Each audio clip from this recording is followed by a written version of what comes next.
Knock knock. Oh, hey, it's me, Catherine, back with all your book needs. But, Catherine, why are you even qualified to talk about books? What do you know? Well, in 2023, last year, I read 136 books, 100 of which fit into these very specific categories for a reading challenge I did with my roommates.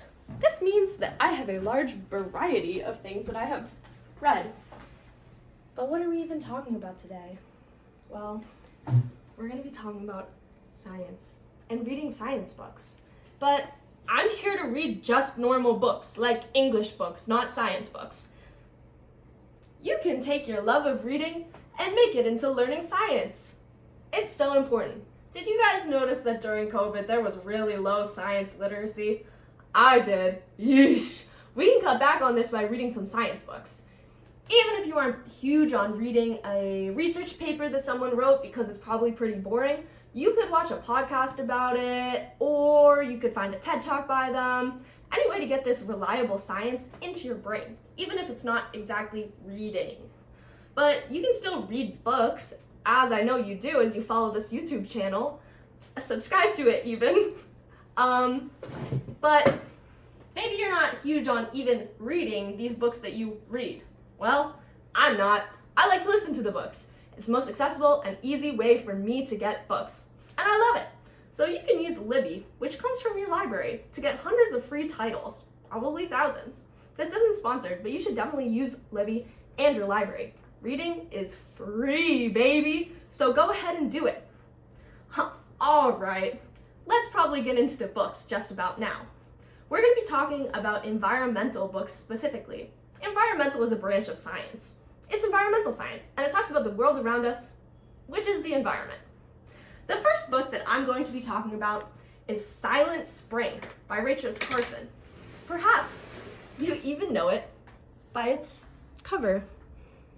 Always good to see a cover. Now, this book, you may know, was very important. It came out in the 60s and paved the way for lots of environmental policy that came after it. It really kind of details how pesticides affected the communities that were affected by them as they were. And it was super groundbreaking. But is it really that groundbreaking now? Well, no. I started reading it in senior year and gave up on it because I already knew DDT was bad. I didn't need to hear that twice. I want to go read something else.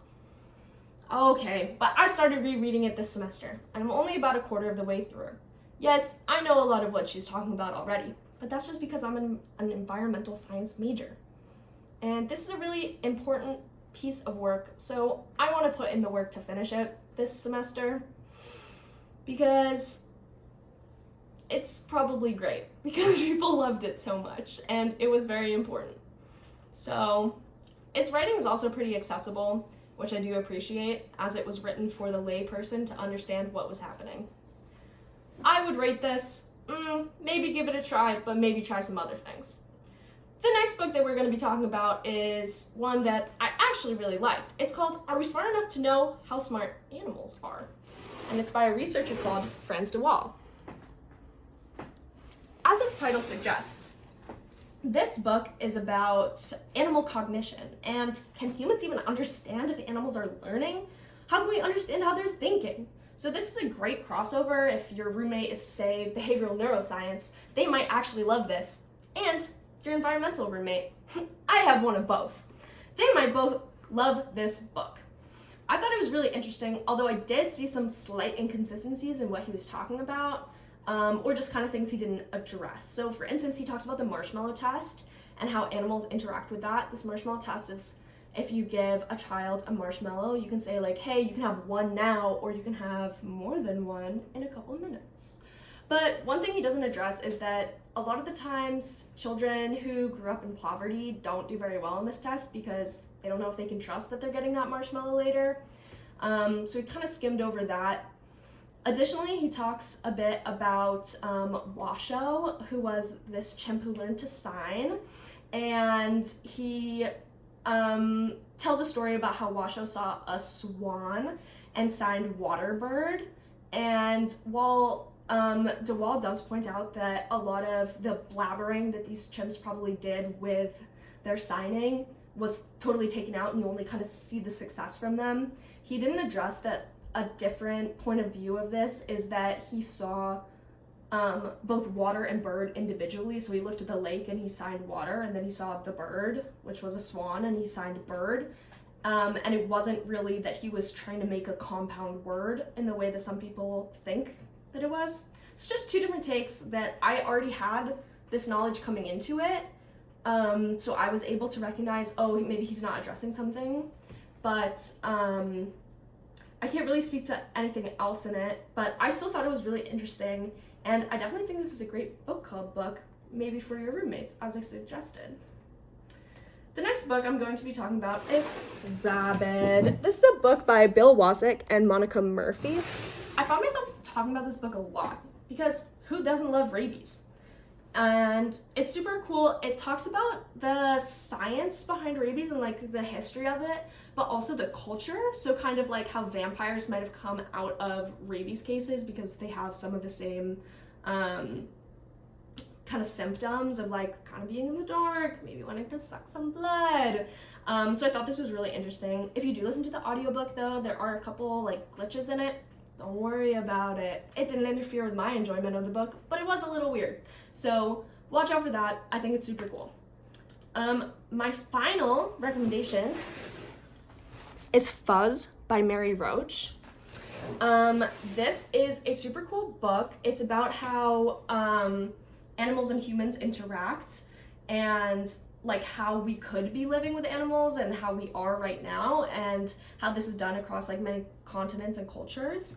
So I thought it was super interesting. Mary Roach goes and talks to these people herself, so there's a bit of a flow with the book, but also each of the chapters are individual cases, which I thought was super interesting. I honestly like the chapters at the beginning more than the ones at the end, but I also find myself referencing this book a fair amount. Do be warned that there are descriptions of animal death, human death, and human mauling. And for me specifically, the chapter on mice was very sad, so be warned about that. But it's also great because you can just skip around. Just skip that chapter if you don't want to read it. You won't lose anything from the book. So honestly, this book is also super easy to find. Like, it's in every single bookstore or your library. And it's just geared towards a general audience, which is so awesome. So these are kind of all the books that I wanted to talk to you guys about today. Remember that science is such an important and vast field to talk about. This is only just one subsection of it. But also, at the end of the day, read what you like. This doesn't mean pigeonholing yourself. You can go find a new topic to enjoy. And if you really hate it, just don't finish it. Or finish it like me and give it a 1 star in the book I 1-starred today. It was really, really, really bad. So, anyway, just roll with it, I guess. Next week, we're gonna keep talking about science books. But we're gonna be talking about science fiction books. The good, the bad, and the ugly. As those of you who know me know, we'll be talking about my favorite book, Fever Dream by Samantha Schweblin, which we also have a copy of here, because it's so good, and this kind of fits in the science fiction category. We'll also be talking about The Ugly, one of the worst books I've ever read, Oryx and Crake by Margaret Atwood. So definitely stay tuned for that, so you can hear some loud and annoying opinions on it. But thanks. Leave your comments below about what science books you love, what you want to hear me talk about next week, and what topics you want to hear me talk about. Physics? I don't know. See you guys next week!